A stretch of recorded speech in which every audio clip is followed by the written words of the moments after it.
Magandang araw sa inyo mga kalapatids. Kuya Toy Bits na naman para magbigay ng update sa inyo. Kung matagal tayo ang pagitan natin ng pag-update,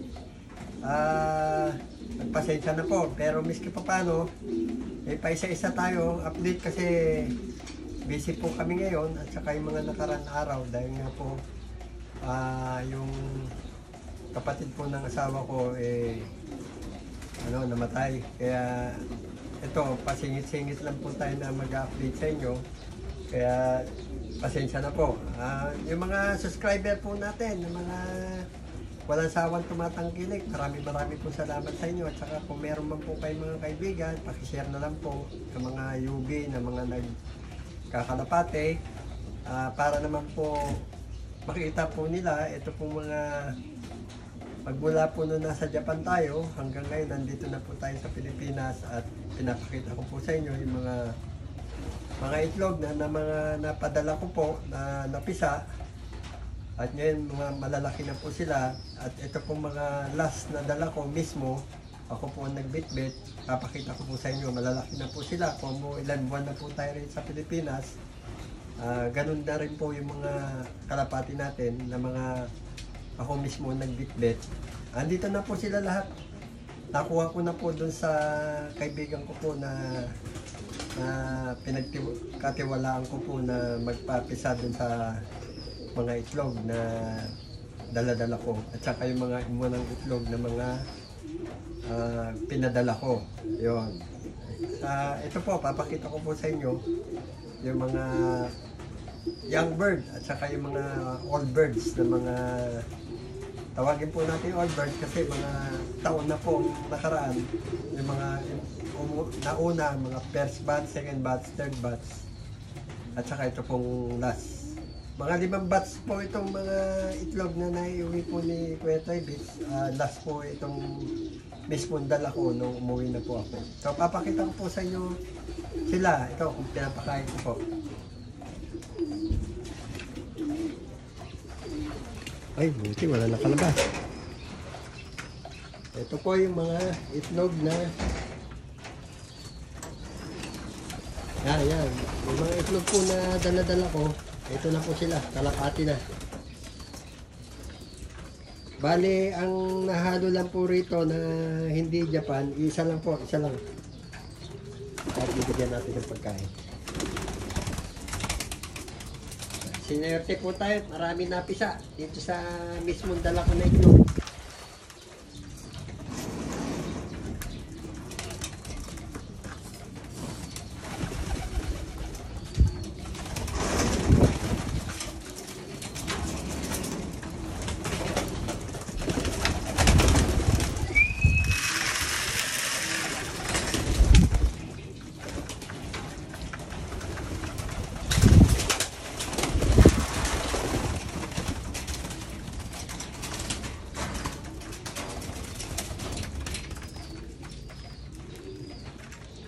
Yan na po yung mga yung mga dala kong itlog mismo. Yan na po sila lahat Maswerte po at maraming napisa rito sa dala ko mismo na itlog. Bali isa lang po ang hindi kasaliran. Young bird. So lahat po galing na pong Japan na itlog. Yan mga yan. Kagaya niya ito. Kung naalala nyo po dun sa kabilang loop na pinagtatrabaho ko kay Mr. Nakamura, yan. Meron po tayo Mr. Nakamura. Tapos, yung mga may balahibo sa paa, Mr. Nakamura po yun. Kasi nga po, nung last na month na nandun po ako kay Mr. Nakamura, meron po siya na pa-champion na may balahibo sa paa. So ngayon humingi po ako ng itlog yung mismong lahi nun na may balahibo sa paa at sinwerte naman po tayo may mga napisa. So ibig sabihin tested na po kay Mr. Nakamura saka anak po siya ng imported birds. Karamihan po kasi kay Mr. Nakamura yung mga breeder doon, mga nag-champion sa OLR at saka yung mga imported niya na mga binili niya na mga champion din. Tapos meron din po tayo mga reunion dito ng mga, alam nyo naman yung apat na bloodline. Siyempre, tayo po ang Lukman. Siyempre, alam po natin yung mga tested na mga breeder. Nanghihirin po tayo ng itlog. Ayan, andyan po sila. Eto, matagal pa pong gagamitin to. Marami pong humihiling na i-ano natin, kung pwede mag-avail daw dito sa mismong direct na itlog na galing ng Japan. Hindi po, gagawin ko pong breeder to kasi sa hirap po ng pagpadala ng mga ibon na ay mga ibon mismo na galing Japan, ayaw nila magbigay ng accreditation papunta sa Pilipinas. Kaya nagbaka sakali kami ng amo ko, Mr. Deonin, sa itlog.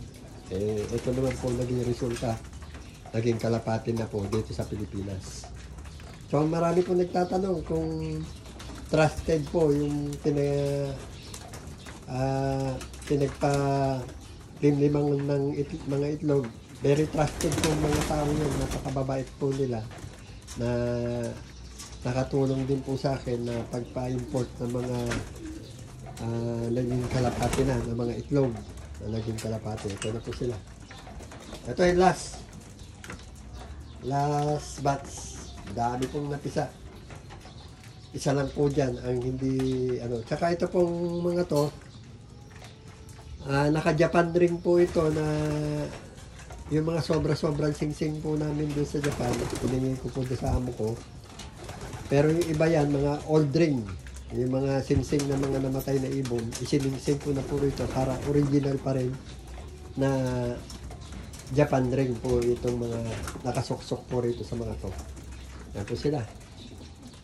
Ang gaganda. At talagang inaalagaan ko po. Kita nyo, wala ko po kayo makikita na may sakit. Talagang tinututukan ko to kasi ito mga future breeder po ito. Sa lahat po ng gusto mag-avail mo nito, hindi pa muna dito kasi patatandain ko pa po. Tsaka isa pa, gagawa ko pa muna ng duplicate. Pagka na-review ko na po yung records, pag tumanda sila, magpe-pair na po ako. At puro pure po ang gagawin ko. Hindi po ako mag-cross. So, yun lang po ang inaano ko. Ito naman po yung mga dati. Yung mga first batch and second batch, third batch. Kasi konti lang ang napipisa ng araw. Pero ito na po sila. Yan. Nakita nyo. Ang gaganda na. Ito, pwede nang i-breed ko. Pinatitigas ko na po yung balahibo. Pagkatigas ng balahibo at naayos na po yung mga pag-breedan. Kasi dito ko po sila i-breed mismo sa maluluwag na kulungan. Para pagka nag-pair na po yan, mga yan, papakawalan ko rito para natural na nakakalipad, naaarawan, nakakaligo. Parang colony breeding gagawin ko po dito. Pero kulang ako sa kak. 2, 3, 4, 5, 6, 7. Wawalo lang ang kak. Ang daming hen. So ang gagawin ko na lang, pagka may lumaki itong mga nandito sa kabila at may mga kak, medyo papantandain ng konti, saka natin i-ano rito sa mga to. Daming hen. Sobrang hen. Ang dami pa nito. Ano ba kayo? Para makikita kayo ng mga... Yan. Kaya puro galing sa Japan po ito. Mga itlog. Mga yan. Puro hen. May dalawang pilay. Yung isang nag-alaga, may napilay sa kanyang isa. Nasabit yung singsing. Ganon din po yung isa. Nasabit din po yung singsing. Kaya yan pilay. Sayang itong checkered. Kaya yung pilay na yan. 019 bloodline yan na Jansen. Sana mabigyan ko ng pair. Bitlog po sana at mapisa. Sayang, kinuha ko na rin. Baka sakali mapagtsagaan ko. Yan po sila. Meron pa po rin sa taas. Ayan natin para makita nyo. Ayan yun, parang Jansen Relax. May napalabas po tayo na Jansen na ganyan ang kulay. Parang yung napasikat ni ex-machina na Jansen Relax ng kulay. Pero sa libro po ni Mr. Hidoy yun, meron siya na panalo ng mga ganyang kulay talaga na bloodline ni 019. Pabababain ko po iba para makita niyo.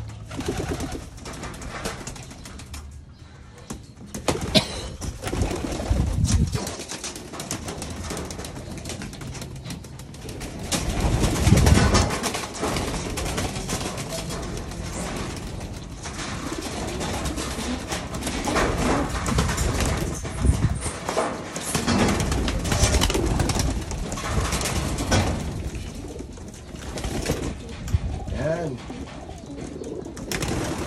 So ito pong black and white, yan, kung nakikita nyo, ano po yan, Morris Gordon na Josephine Line yan.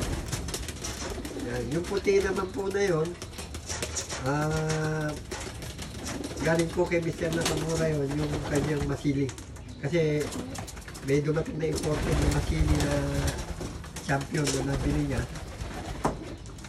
Nagkaroon ng anak, ay ng itlog, yung unang itlog ayaw niya papisaan, hiningi ko kasi talagang ayun ang billing ni Mr. Nakamura sa akin na pag unang itlog alisin mo, sabi niya. So nang hinayang ako, hiningi natin yung itlog, pinadala natin sa Pinas, ayun na siya ngayon. Sayang, dalawa yan, namatay yung isa doon sa nag-alaga. Pero kung ako sana, dito sana na i-ano yan, na napanganak o dito ko pinahats, talagang tututukan ko para mabantayan mabuti. Yan o, papantayan ko talaga. Yan sila, dalawang pilay dyan. Yung isa Morris Gordon, yung isang pilay naman 019 Bloodline. Yan, makita nyo na yung mga dark yan, gaya nun, yun Morris Gordon yan. Yan. Yan. Saka yung mga iba. Pag nakita ko po yung ano nila, yung listahan, kasi nakalista rin sa mga itlog nung pinadala ko, tapos pinadalan din nila akong duplicate na lista nung kinuha ko po itong mga to. Yan. Lalagyan ko na po sila ng color coding, tapos imamatching ko na po. Pero ang dami nating hen. Kulang na kulang ang cup, kaya waiting pa ako dun sa mga napisang dati. Pero ang gagawin ko na lang, itong mga cup dito, at kung sino yung mga sa bloodline nila, magpapalit na lang po muna ako. O ipapahingin ko yung isa, sasalangan ko ulit ng iba yung cup. Kasi nga, kulang po tayo sa cup. Ayoko naman pong haluan. Ay, siyempre, ingat lang po tayo dito sa mga magiging palahin natin kasi nga hindi mo naman masabing itong kauna-unahan na mga Japan birds. Hindi ko naman masabi, pero dito sa lugar namin, ito pong unang-una. Hindi po ako gagawa ng flyer dito kasi napakaswerte naman kung meron tayong ma-overfly at makuha ng iba. Ang gagawin ko lang to mga stock bird at saka kung sinong gusto mag-avail. Sa second class po, tayo maglalabas ng mga bloodline ito. Sa una, pagpasensya nyo na po si Kuya Toy, sa una po, gagawin ko muna ng duplicate case, just in case na madisgrasya yung mga original, meron po tayong pampalit. Ang susunod, sige na po, pwede na po tayo, mabilis naman po magparami. Yan. So ito naman, nung kinuha ko po itong mga ibon doon sa kaibigan ko, binigyan niya po ako ng dalawa na ibon. Ito naman po isa kasi, defected. Yung paa niya po, yung mga daliri niya, baloktot. Nakaganon, nakapasok. Kumbaga sa incubator po sa manok, na-experience ko po, nasobrahan sa init. Kaya bumabaloktot yung mga paa, inborn. Pero kung sa incubator, ano siya, sobra sa init. Ibig sabihin, hindi inborn, na ano lang sa init. Ito naman, siyempre nilimliman ng kalapate, inborn siya. Kasi hindi naman incubator. Ayan, titignan natin yung resulta kung tutuwid siya kasi nga ito inano ko minsan to nung ginawa ko siya ng parang chinelas niya. O yan. Pagka malakas na siya tumuka at babaklasin ko yung tape, titignan po natin kung tumuwid na po yung mga kanyang daliri. Ito naman po, ang kwento nito, yung kumpare niya po ay nag-request na humiram muna ng pamatrikula ng anak. Ngayon, nung nabigyan niya, binigay naman tong kalapatin to, pinalagaan naman po sa akin. Yan. Magandang bloodline lang po yan kasi nakasuksok dyan, original ring ng PHA. Pares yan, dalawang yan. So, pinento ko lang po dahil yun po ang pagkakakwento sa akin ng kaibigan ko na nagpapisa po ng mga itlog na galing Japan. Yan po sila. Tapos papakita ko po sa inyo yung mga nag-sitter sa mga itlog. Ito nga po, pasilip ko muna itong kulungan. Yan, ang dami ko na po ni-repair. Dun sa mga ito. Dating tabla, pina-screen ko na. Kasi nahirapan ako maglinis. Pinalis ko yung pinaka-flooring. Tapos lalagyan pa po namin ng saluhan ng tae sa baba. Kagaya dito. Ito. Tapos, napansin po ng mga nanood, ang release door ko po, maliit. So, pinaluwagan ko. Yan, maluwag na ngayon yung release door natin. Yan po ang ating tractor. Ito po yung labasan sa viewing. So, pasilip ko po sa inyo yung viewing.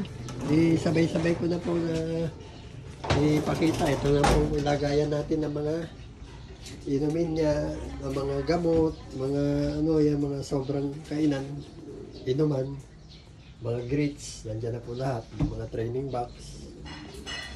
So, tayo sa third floor. Dito po sa third floor, ang dami rin pong na-repair. Pakita ko muna. Ito po ang una kong pina-repair. Yung viewing po na ginawa, nung nasa Japan ako na binibiling ko lang, sinasabi ko yung gagawin nila. Puro mali. Ito, kalahati lang po yan nung ginawa nila. Kaya ang ginawa ko, hinabaan ko kasi ang plano ko po dyan, i-extendan natin yung landing board. Ipapantay ko na po doon. Yan, pag ganon. So, yung para yung nilagyan din natin ng tulis-tulis para hindi nila dapuan. Sa susunod, lalagyan din natin to. Yan. Ito naman po yung sa breeding section ng mga Japan. May sarili silang parang viewing. Yan. Ito po yung bahay namin sa probinsya. Ito po ang paligid. Kasi po dito, kaya dito ko hinarap. Pag north race, dito po nanggagaling ang mga ibon. Yan, sa area na yan. Pagka south naman, dito nanggagaling. Dito. Na-experience ko na po yun. Bago ko kasi naging loopman sa Japan, rin ako rito, nakiki-race. Tapos ito, request ko po sa kapitbahay na puputulin ko po lahat yan. Papantayin ko yan. Sa kabila, naputol ko na yung mga nakasagabal dito sa hindi rin po nila maharap, kaya nagpaalam lang po tayo, tapos tayo na pong gumawa, pumutol. So ito pang isang project ko, itong nyug na to, puputulin po yan. Kasi nabaksakan yung nakupi yung bubong ng kalapati natin. Kaya yan, tatanggalin natin yan. Yung nyug na yan. Yan. Ito po ang ginawa namin nung nakaraan ito. Kasi yung pag umuulan, gumaganito yung tubig dito. So pinalagyan ko po ng ganito. Yan, magkabila.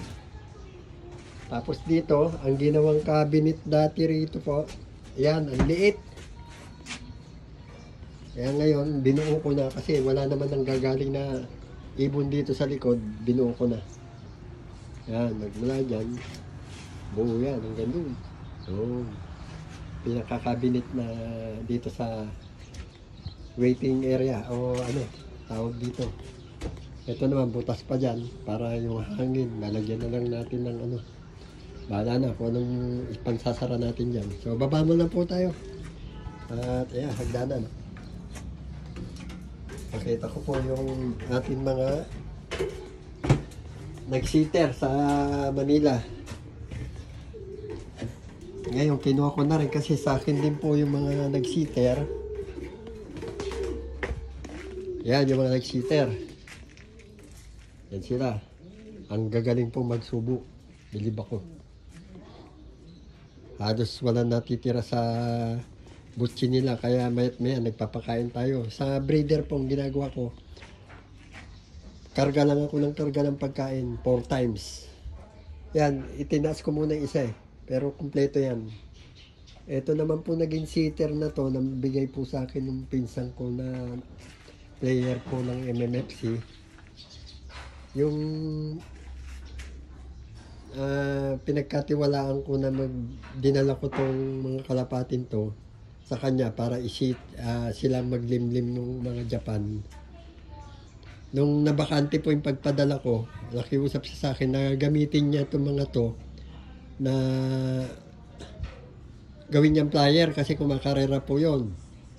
Ngayon, sabi niya, ito raw pong mga to, yung mga naging anak, maabot ng dulo. Kaya hindi basta-basta rin itong mga sitter na to.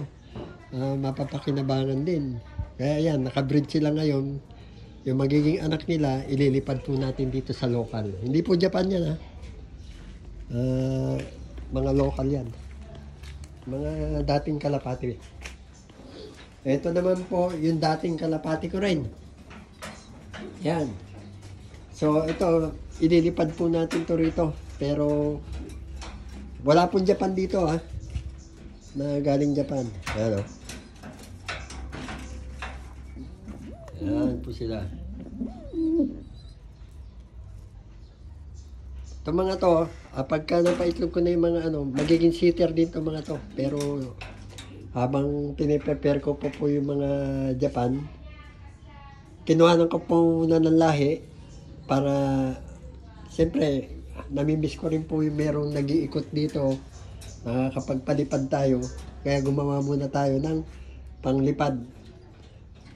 Yan, mga panlipad na yan. Ito yung lalaki, nilipat ko rin kasi grabe magsubo. Halos nakayayat na. Kaya tinanggal ko na yung lalaki. Ito na, iwan yung babae. Yan yung dalawang anak. Brown yung yung niya. Yung Paris niya. Yan, Graysel. Tsaka Blue Bar. Ito, magiging sitter din to pagka nag-umpisa na yung paitlog yung mga Japan. Ayan, yung Janssen Relax ko, may itlog na naman, Yung original na may Janssen Relax, ayon sa pagkakakwento sa akin nung inutusan ko na bumili. Ito raw, yung original na nag-umpisa ng Janssen Relax, doon kami kumuha.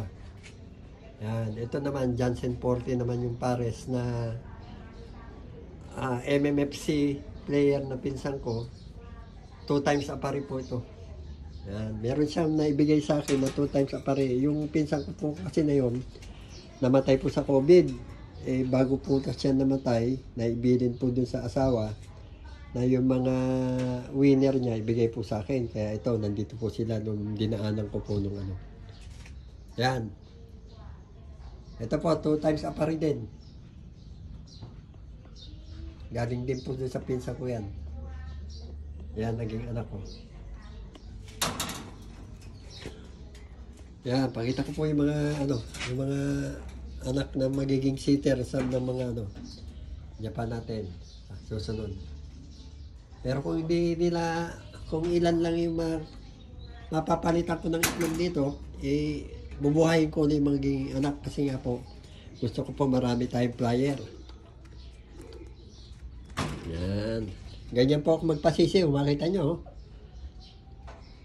Pantay-pantay ang laki nila.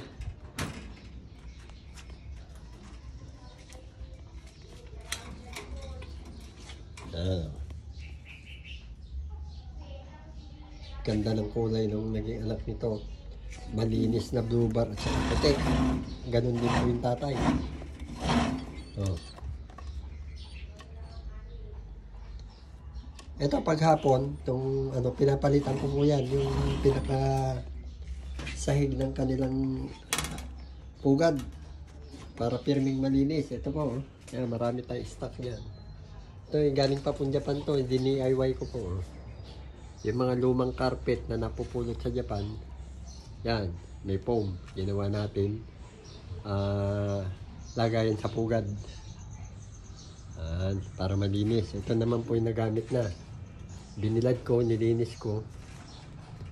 Tapos, ipangpapalit na naman natin uli. Yan, yung mga kalapati po ni Kuya Toy Bits. Yan. So hanggang dito na lang po ang ating napakahabang update sa inyo.